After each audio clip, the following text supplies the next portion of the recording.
ప్రభునందు ప్రియులరా, మీ అందరికీ ప్రభు అయిన యేసుక్రీస్తు నామమున శుభములు. నేటి ధ్యానము కొరకు కీర్తనల గ్రంథం 138వ కీర్తన 3వ చరణాన్ని చదువుకుందాం. నేను మొర్రపెట్టిన దినమున నీవు నాకు ఉత్తరమిచ్చితివి, నా ప్రాణములో త్రాణ పుట్టించి నన్ను ధైర్యపరచితివి. ఈ వచనములో దేవుడు త్రాణ పుట్టించి కీర్తనాకారుణ్ణి ధైర్యపరిచినట్లు మనం చూస్తూ ఉన్నాం. త్రాణ అనే పదమునకు చాలా అర్థాలున్నాయి. దానిలో మొదటి అర్థము సామర్థ్యము. ఈరోజు మనకు లేదా మన బిడ్డలకు చదువు ఉంది, కానీ ఉద్యోగాన్ని సంపాదించే సామర్థ్యం లేదు. అందువలన చదువు వృధా అయిపోతున్నది. చదువు కొరకు ఖర్చు పెట్టిన లక్షలాది రూపాయలు కూడా వృధా అయిపోతున్నాయి. నేను ఈ మధ్య ఒక వ్యక్తికి విడుదల ప్రార్థన చేశాను. అతడు MBBS చేసి డిప్రెషన్లోకి వెళ్ళిపోయాడు.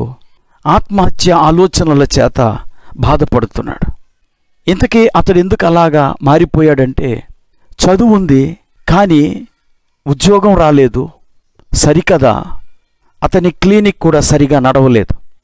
ప్రియులారా, ఇలా ఎంతోమంది బీటెక్లు చేశారు, ఎంటెక్లు చేశారు, లేదా ఇతర ఉన్నత చదువులు చదువుకున్నారు, కానీ ఉద్యోగం సంపాదించలేక తీవ్ర అసంతృప్తికి లోనై డిప్రెషన్లోనికి వెళ్తున్నారు.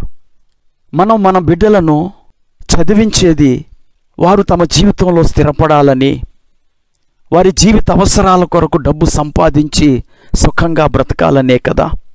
మనిషికి భక్తి సాధనతో పాటు భుక్తి సాధన కూడా అవసరం. ఈరోజు ఒక కుటుంబంలోని వ్యక్తులందరూ ఉదయం అల్పాహారం తీసుకోవాలంటే సుమారు 200 రూపాయలు ఖర్చు అవుతుంది. అలా మధ్యాహ్న భోజనం, రాత్రి భోజనం, ఇలా రోజులు గడిచి నెల గడవాలంటే వేలాది రూపాయలు ఉంటే గాని ఒక కుటుంబము బ్రతకలేదు. ఇలాంటి పరిస్థితుల్లో ప్రతి ఒక్కరూ కూడా దేవుడు అనుగ్రహించే సామర్థ్యాన్ని పొందుకోవాలి.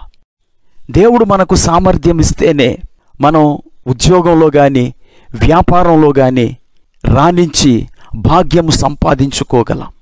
ప్రియులారా, ఈ సంపాదన కొరకైన వాగ్దానము బైబిల్ గ్రంథంలో ఉంది. ద్వితీయోపదేశకాండము 8వ అధ్యాయం 18వ వచనంలో ఆ వాగ్దానాన్ని మనం చదువుతాం.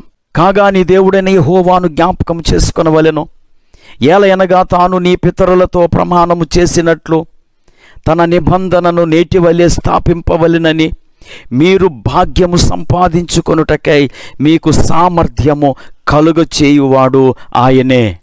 భాగ్యము సంపాదించుకోవటానికై సామర్థ్యము దేవుని వల్ల కలుగుతుందంట. ప్రియులారా, మన పితరులందరూ కూడా అనగా విశ్వాసులకు తండ్రి అయిన అబ్రాహాము ధనవంతుడు. దేవుడు అబ్రాహామును ఆ విధంగా ఆశీర్వదించి అబ్రాహాముతో నిబంధన చేశాడు. అబ్రాహాముకు 318 మంది దాసులున్నారు.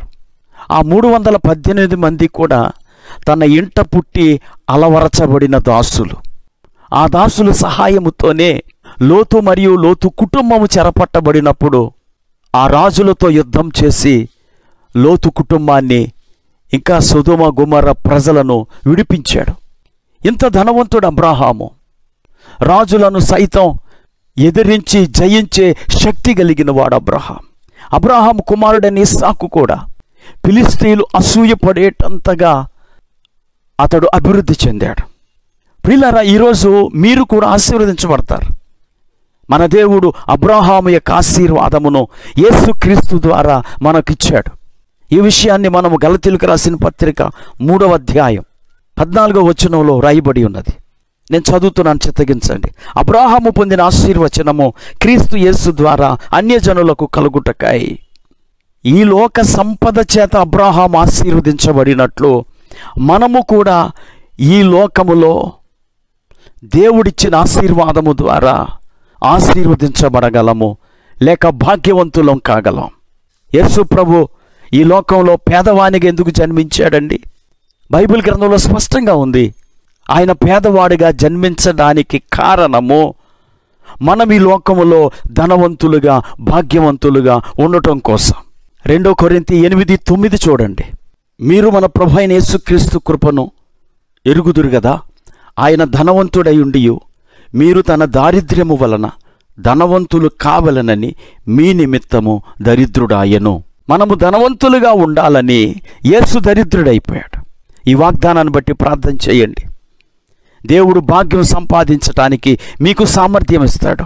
ప్రార్థన చేసుకుందాం. కృపా కనికరం కలిగిన మా తండ్రి, నీకు వందనాలు.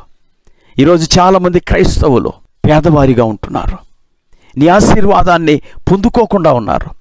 గనుక భాగ్యం సంపాదించటానికి సామర్థ్యం కలుగ చేసే నిన్ను వారు విశ్వసించి నీ ద్వారా అట్టి సామర్థ్యాన్ని పొందుటకు కృపచూపమని యేసు క్రీస్తు నామములో ప్రార్థించి వేడుకుంటున్నాం తండ్రి. ఆమేన్.